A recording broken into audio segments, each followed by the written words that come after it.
Mga boss, ito na yung pinabili natin na air master repair kit, mga bossing. Yan na yung mga natin, mga pisa natin. Ito yung pinabili natin.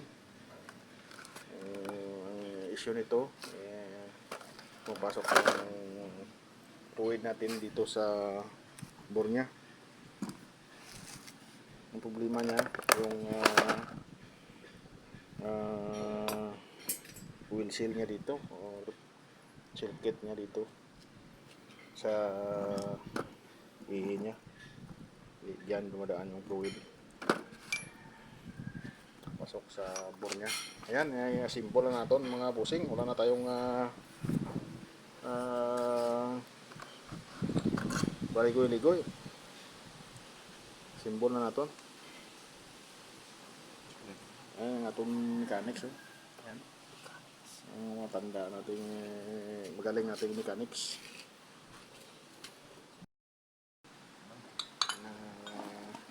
Labag mo na sila dito. Ayan mga bossing. Palitan lang natin ng guma dito sa piston nya.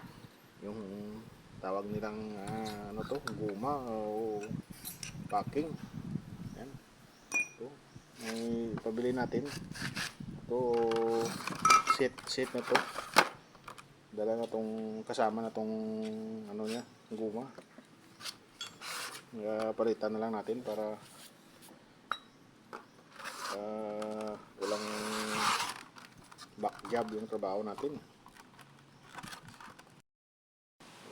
Palitan natin yung bago nating packing or guma. Alam kayo kung anong tawag nyo dyan. Okay na. Ayan mga boss, kumpleto na yan lahat yung mga repair kit natin. Yan na yung bago natin. Ito na yung bago. Sige, mururan. Yan ang bago natin na pumalit. Itong luma natin, yan, may bago na tayo para set. Bago natin. Yan lang konting padulas. Okay na yan. Yung grasa. Yung grasa niya.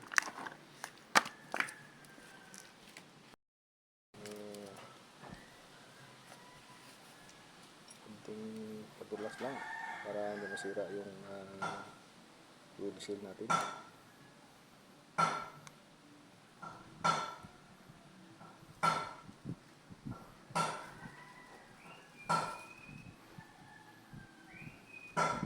Okay. Okay.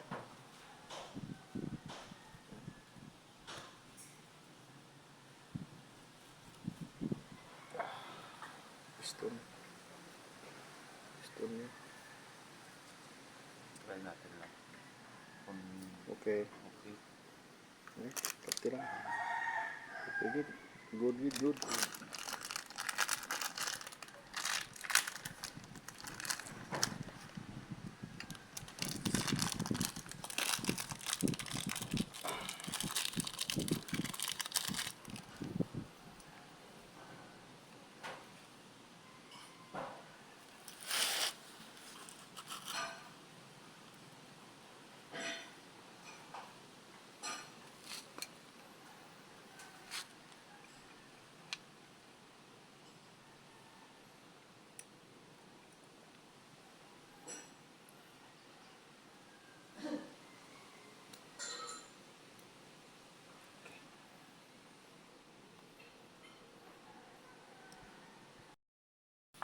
Baklasin natin ulit mga boss. Baliktad tong kabit natin na uno. Dapat ito yan. Hindi ganyan. Ito.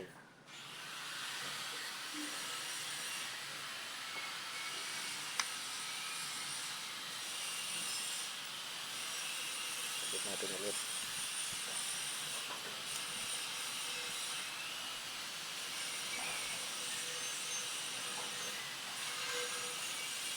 dito.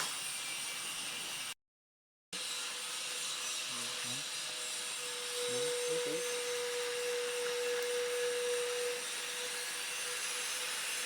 Makakita natin. Kumpleto lahat yan.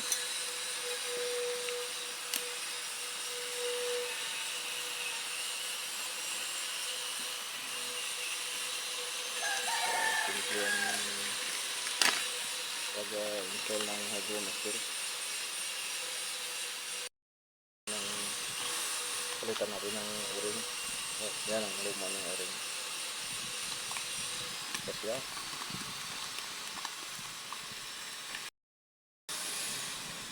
Tip mo lang.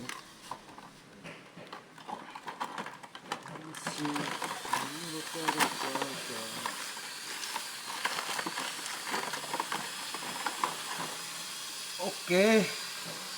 At sulpak. Saka washer.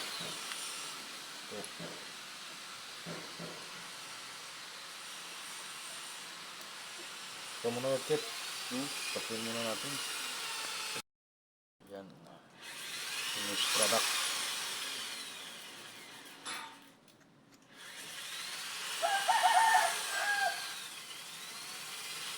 Agap sudah to. Okay.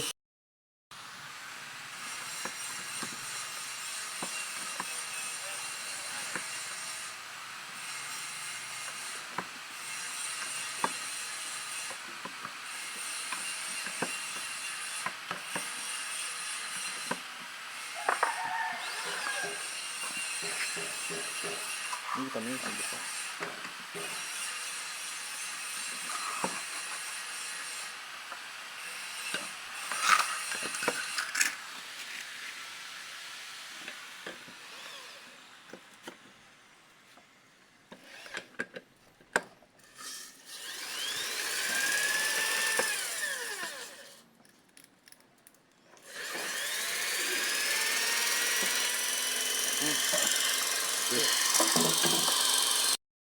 Yung mga boso, kabit na natin. Hindi ka na grasa. Hindi ka sana. Kuwid mo, George. Kuwid lang. Kuwid lang ako. Hindi yung grasa. Kung makapon na sa buhok. Kuwid. Ito yan. Timbuk lang. Piston. Lagyan natin ng kunting palaman.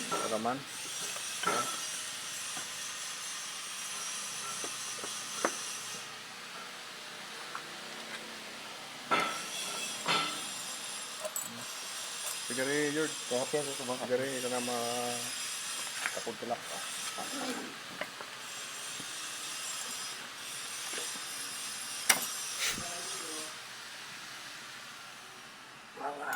Tigasin.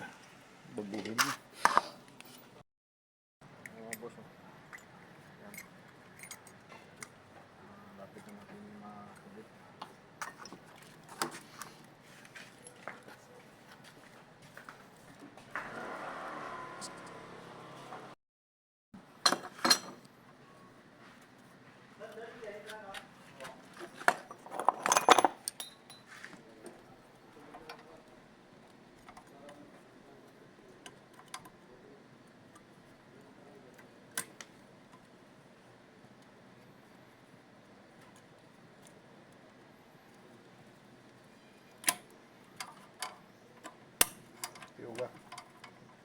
Tugang lock.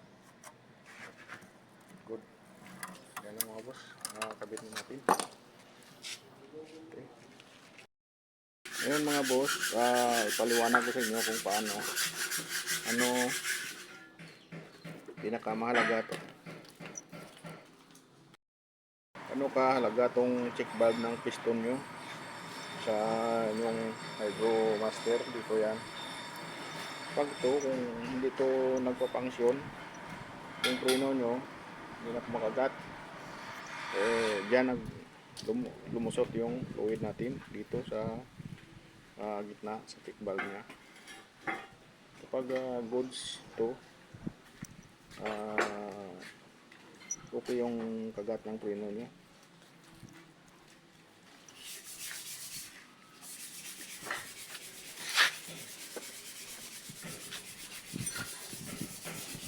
Paano nyo malaman kung okay pa yung check valve? Ito sa pinaka likuran ng piston, ayun ditong parang switch nya.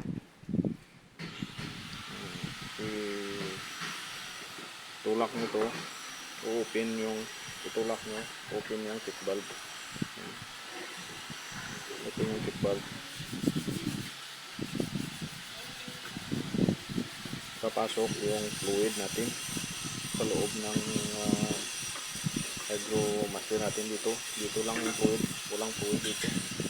Hangin yung nandito sa likuran niya. Dito lang yung fluid natin. Pinirgit to yung hydromaster natin. Yan. Ito yung sa lagayan ng circuit nya. So, nasisil ng fluid dito sa sample ko muna to. Ayan. Kapag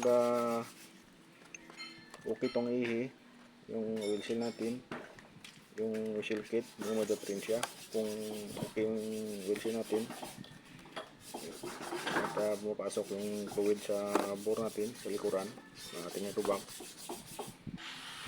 Dalawa lang yung posible na daanan ng fluid, dito or dito. So, dito yon tumatama yung switch ng ating piston. Ayan. Merong spring. Pag hindi mo napakan ng preno, yung switch ng piston natin, umu-open yung check valve ng piston natin. Yan, umu-open siya dahil sa mayroong spring dito. Yan. Ganun yun, umu-open yung check valve natin sa piston. Papasok yung fluid dito sa loob. Fluid. Okay. Pasok yung fluid. Huwag inapakan mo yung preno. Sasara tong check valve. Dito yung fluid. Trap niya yung fluid dito. Wala nang magsara na yung check valve. Magkaroon ng pressure yung fluid natin. Itulak na sa ating oil cylinder. Kung wala tayong mga leak dito, magkaroon ng pressure yung fluid natin. Dahil dito sa likuran niya na tinutulak ng hangin dito sa likuran. Okay, yun lang. Kabit na natin. Kabit na natin yung lagyan mo ng kunting padulas yan sa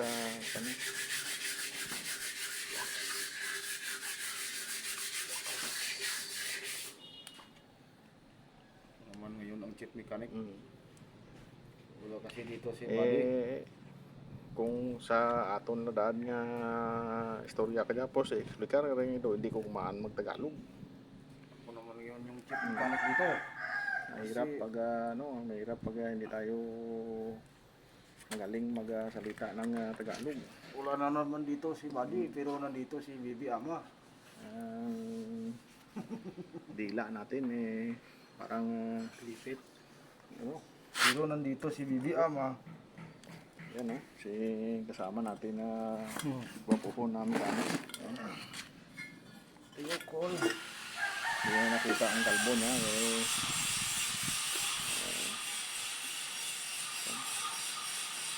Hindi mo maglagay yan. Hindi mo.